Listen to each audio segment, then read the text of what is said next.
The cracks in the facade of political leadership are rarely as glaring as they are when a nation's leader's personal life begins to unravel alongside their public missteps.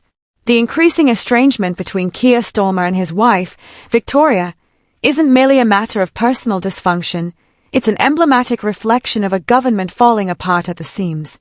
Starmer's embarrassing failure to maintain even a semblance of diplomatic credibility on the international stage, compounded by his reckless domestic policies, highlights a growing truth. This government is a disaster, and the public has every reason to fear it. When a leader's own partner distances herself from him in plain sight, it sends a message louder than any policy speech ever could. Victoria Starmer's absence from her husband's big announcement about a European coalition for Ukraine is not a mere coincidence. It's a bold statement of dissent, of disgust even. Victoria, a seasoned NHS solicitor, has spent her career fighting for the public good, particularly in the healthcare sector. So, when she chooses not to show up for her husband's showy display of military posturing, it is clear that the policies Starmer is peddling are as alien to her as they are to the public. The optics alone should be enough to make anyone question the competency and priorities of the man at the helm of the country. Starmer's ill-conceived plan for Ukraine, touted as his grand diplomatic vision, is an embarrassing failure before it has even begun. To propose a coalition of European peacekeepers in a war zone, without the necessary groundwork or support from even key European leaders, is nothing short of delusional. Italy's Prime Minister, Giorgia Meloni, calling the plan risky, complex, and ineffective, is not just diplomatic code for this won't work. It's a rejection, a resounding rejection of Starmer's lack of both vision and practicality.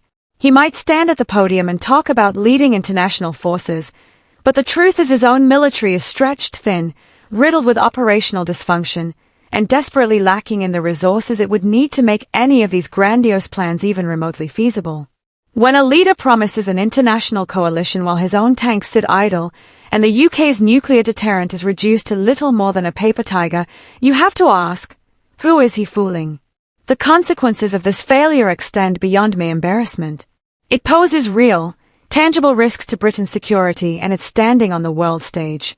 Starmer's obsession with appearing like a military commander, a modern-day Churchill, while neglecting pressing domestic issues, speaks volumes about his priorities. For all his talk of global leadership, he's unable, or unwilling, to address the real crises affecting the people of his own country. NHS waiting lists are growing longer, the public sector is on its knees, and Starmer's solution is to waste resources chasing a hollow international fantasy. How can we trust someone who is willing to jeopardize the nation's future for the sake of his ego and international recognition? What's even more telling is the role of Victoria Starmer in all of this. The more her husband chases military glory, the more she distances herself from him publicly. This isn't just about a difference in political opinion. This is about a fundamental disconnect between the man who purports to lead the country and the reality on the ground. Victoria, who has spent her career advocating for those who rely on the NHS, knows all too well what it means when a government neglects its citizens. Her decision to stay away from her husband's military stunts is a stark rebuke of his failure to focus on what truly matters. Meanwhile, he continues to push forward with a strategy that even his own military advisors are questioning, and even European leaders are refusing to buy into. Perhaps the most absurd, and telling, aspect of Starmer's tenure is his recent push to destroy Britain's Green Belt, a decision that has only further exposed the gulf between him and the people he claims to represent. In a move that has angered environmentalists and citizens alike, Starmer has turned his back on Britain's natural heritage in favor of short-term gains.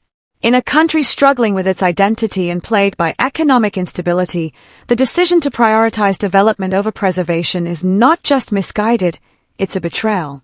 For Victoria, an advocate for environmental protection, this must be a bitter pill to swallow. How can she stand beside a man who is willing to throw away the very lands she has spent her life fighting to protect? The message here is clear. Starmer's leadership is not only ineffective, it's actively harmful. His failing at home, embarrassing the nation abroad, and distancing himself from the very people who should be his allies. His plans are unfeasible, his priorities are misaligned, and his personal life now reflects the same unraveling chaos as his political career. Victoria Starmer's absence from her husband's public life is a symbolic gesture, a loud, unspoken condemnation of his incompetence. and it is a sign of what's to come. As the cracks in Starmer's leadership continue to deepen, it's only a matter of time before the public, much like his wife, turns their back on him entirely. It's not just his policies that are failing, it's his entire vision for the future of this country. And that, more than anything, should be the final nail in the coffin of his political career.